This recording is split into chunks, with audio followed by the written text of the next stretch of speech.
নমস্কাৰ এই মুহূৰ্তত জনাইছোঁ অসমৰ প্ৰত্যেকগৰাকী জনসাধাৰণৰ বাবে কেইবাটাও গুৰুত্বপূৰ্ণ খবৰ। আজি হৈছে 2 মে। আজিৰ দিনটোতে অসমৰ লগতে ভাৰতবৰ্ষৰ বিভিন্ন প্ৰান্তৰ পৰা কেইবাটাও গুৰুত্বপূৰ্ণ খবৰ যুগুত কৰা হৈছে।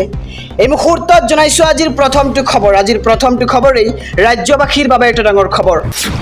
সমগ্ৰ দেশত বলবৎ কৰা হ'ব UCC। সমগ্ৰ দেশত UCC আইন কাৰ্যকৰী কৰাৰ পৰিকল্পনা। UCC আহিলেই মুছলিম পাৰ্চনেল ল বোৰ্ড নিষিদ্ধ কৰা হ'ব আৰু মুছলিম পাৰ্চনেল ল বোৰ্ড অনুসৰি পাতিব নোৱাৰিব বিয়া আৰু স্বামী বা পত্নীৰ মৃত্যু নোহোৱা পৰ্যন্ত পুনৰ বিয়াত বহিব নোৱাৰিব আৰু প্ৰতিটো ধৰ্মৰ লোকৰ বাবে কাৰ্যকৰী হ'ব এই বিশেষ নিয়ম। বিবাহৰ বয়স সকলো ধৰ্মৰ বাবে সমান হ'ব আৰু সংবিধান সভাৰ আদেশ অনুসৰিয়েই অনা হ'ব UCC। ধৰ্মৰ আধাৰত আইন প্ৰস্তুত কৰা বিপদজনক আৰু সকলো ধৰ্মৰ লোকৰ বাবে দেশত এখনেই আইন হ'ব বুলি এতিয়া মন্তব্য কৰা হৈছে আৰু দেশৰ কেন্দ্ৰীয় গৃহমন্ত্ৰী অমিত শ্বাহৰ এই বৃহৎ মন্তব্য। আৰু সমগ্ৰ দেশতে বলবৎ কৰা হ'ব UCC। সমগ্ৰ দেশত UCC আইন কাৰ্যকৰী কৰাৰ পৰিকল্পনা এতিয়া হাতত লোৱা হৈছে আৰু UCC আহিলেই মুছলিম পাৰ্চনেল ল বোৰ্ড নিষিদ্ধ কৰা হ'ব।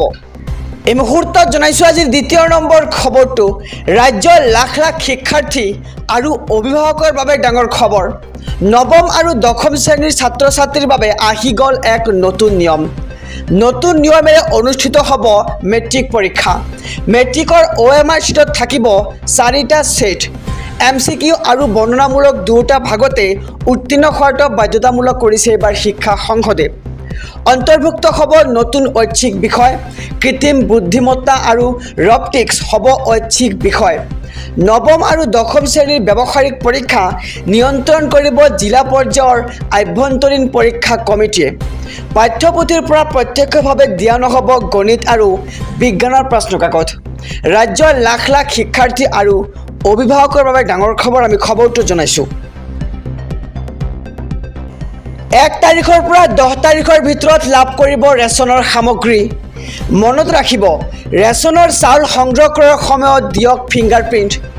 ফিংগাৰপ্ৰিণ্ট দিহে আপুনি সংগ্ৰহ কৰক ৰচিদ। POS মেচিনৰ দ্বাৰা দিয়া ৰচিদ ল'ব লাগিব হিতাধিকাৰীয়ে। অন্তোদয়া অন্ন যোজনাৰ অধীনত 35 কিলো চাউল লাভ কৰিব। অগ্ৰাধিকাৰ পৰিয়ালে 5 কিলোকৈ লাভ কৰিব ৰেচন। লগতে হিতাধিকাৰীয়ে ৰেচন সংগ্ৰহ কৰি ল'ব লাগিব ৰচিদ আৰু 1 তাৰিখৰ পৰা 10 তাৰিখলৈকে দিনজোৰাকৈ খোলা ৰাখিব লাগিব ৰেচনৰ দোকান। আৰু ৰাজ্যৰ খাদ্য, ৰাজহুৱা বিতৰণ আৰু গ্ৰাহক পৰিক্ৰমা বিভাগে জাৰি কৰিলে বিশেষ বিজ্ঞাপন।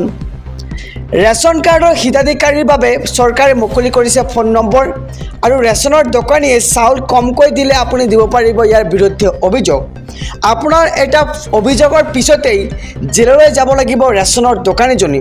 আপুনি লিখি ৰাখক এই 2টা নম্বৰ। ফোন নম্বৰ দুটা হৈছে 1800345361 লগতে 1967 নম্বৰ আৰু এই 2টা নম্বৰতে ফোন কৰি আপুনি দিব পাৰিব অভিযোগ। আৰু 10 তাৰিখত লাখ লাখ লোকৰ একাউণ্টত সোমাব চৰকাৰী ধন। এটা ভাল খবৰ ৰাজ্যৰ লাখ লাখ লোকৰ বাবে। আৰু কোনে কোনে লাভ কৰিব এই ধন আহক সবিশেষ জানি লওঁ। অৰুণোদয় আঁচনিৰ লাখ লাখ হিতাধিকাৰীৰ একাউণ্টত সোমাব 1250 টকাকৈ আৰু বৃদ্ধ পেঞ্চন আঁচনিৰো ধন সোমাব একাউণ্টত। বিধৱা পেঞ্চন আঁচনিৰো ধন জমা হ'ব আপোনাৰ একাউণ্টত অহা 10 তাৰিখত আৰু প্ৰতি মাহৰ 10 তাৰিখে হিতাধিকাৰীৰ একাউণ্টত ধন সোমোৱাটো নিশ্চিত কৰিছে ৰাজ্য চৰকাৰে।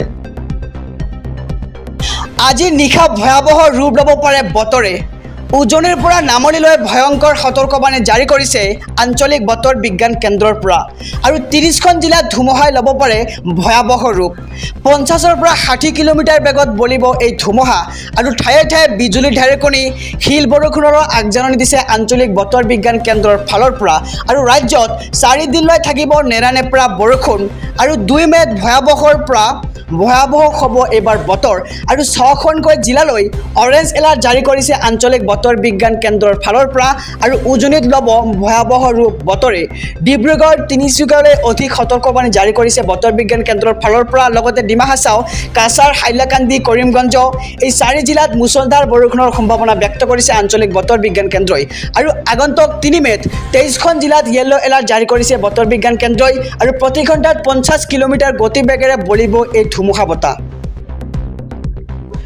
উচ্চতৰ মাধ্যমিকৰ লাখ লাখ পৰীক্ষাৰ্থীৰ বাবে ডাঙৰ খবৰ কেতিয়া ঘোষণা কৰা হ'ব উচ্চতৰ মাধ্যমিকৰ পৰীক্ষাৰ ফলাফল অৱশেষত ফলাফল ঘোষণা কৰাৰ সময় প্ৰকাশ কৰিলে ৰাজ্যৰ শিক্ষামন্ত্ৰী ডক্টৰ ৰণোজ পেগুৱে আৰু 5 মেৰ ভিতৰত ফলাফল ঘোষণা কৰাটো নিশ্চিত বুলি ঘোষণা কৰা হৈছে আৰু সম্ভৱ হলে এপ্ৰিলৰ শেষৰ ফালেও ঘোষণা কৰা হ'ব পাৰে এই ফলাফল উচ্চতৰ মাধ্যমিকৰ লাখ লাখ পৰীক্ষাৰ্থীৰ বাবে ডাঙৰ খবৰ আহি পৰিছে এই মুহূৰ্তত আমি খবৰটো জনাম যে কেতিয়া ঘোষণা কৰা হ'ব উচ্চতৰ মাধ্যমিকৰ ফলাফল 5 মেৰ ভিতৰত ফলাফল ঘোষণা কৰাটো এবাৰ নিশ্চিত কৰা হৈছে সম্ভৱ হলে এপ্ৰিল মাহৰ শেষৰ ফালেও ঘোষণা কৰা হ'ব পাৰে উচ্চতৰ মাধ্যমিকৰ ফলাফল